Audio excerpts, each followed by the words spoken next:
जब बात होती है विंटर में स्नो देखने की तो कहीं ना कहीं आपने मनाली का नाम तो सुना ही होगा।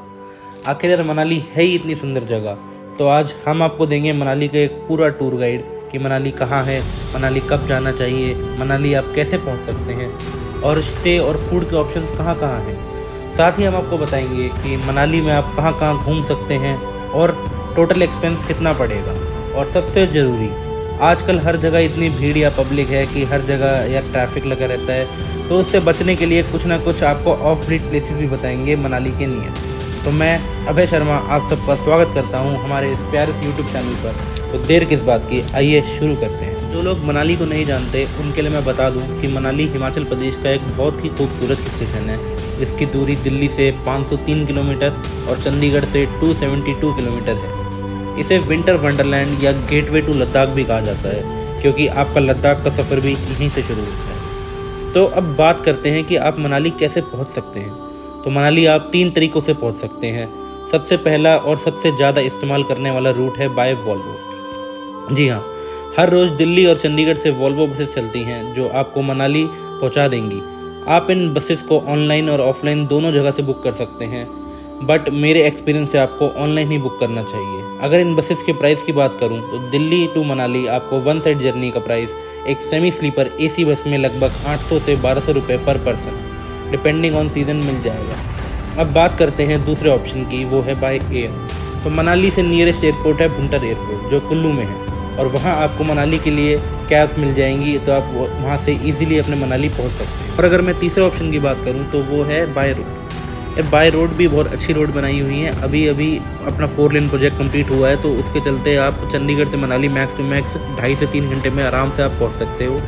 चंडीगढ़ से बहुत सारी टैक्सीज भी चलती हैं मनाली के लिए, या आप खुद की कार भी ले जा सकते हो, या फिर आप एक रेंटल कार भी ले सकते हो। उसके भी बहुत सारे ऑप्शन आपको मिल जाएंगे। अब आपके मन में ये सवाल आ रहा होगा कि बेस्ट टाइम कौन सा है मनाली जाने के लिए। तो मैं आपको बता दूँ कि मनाली आप 2 तरह से एक्सप्लोर कर सकते हो। एक है विंटर मनाली और दूसरा है समर मनाली।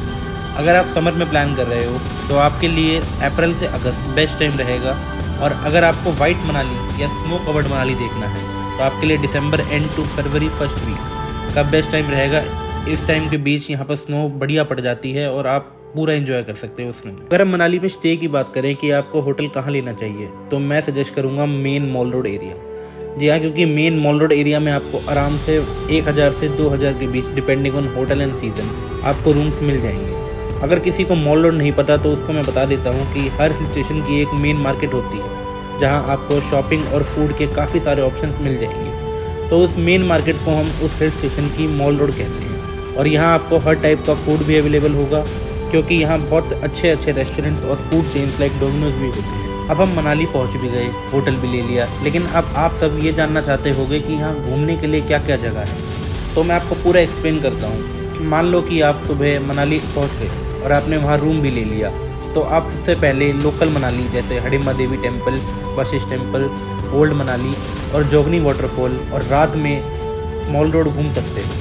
इन सबको घूमने के लिए बेस्ट तरीका होता है कि आप एक लोकल बाइक या स्कूटी रेंट कर लें, जिसका रेंट 1000 रुपीज़ के करीब फॉर 1 डे होता है, और इसमें आप 200 से 250 का पेट्रोल डलवा के आप यहाँ सारी जगह घूम सकते हो। अब आपने लोकल मनाली तो विजिट कर लिया, तो अब आते हैं डे 2 पे। तो डे 2 पे आप जाएंगे रोहतांग पास की साइड। तो इसके लिए सबसे पहले आपको एक कैब बुक करनी है, जो आराम से आपको 4 to 5000 के बीच मिल जाएगी, और वो आपको सबसे पहले लेकर जाएगी रोहतांग पास, फिर सिसु, फिर हमारे एशिया की सबसे बड़ी टनल अटल टनल क्रॉस करते हुए सोलांग, और फिर शाम तक आप वापस मनाली आ जाओ।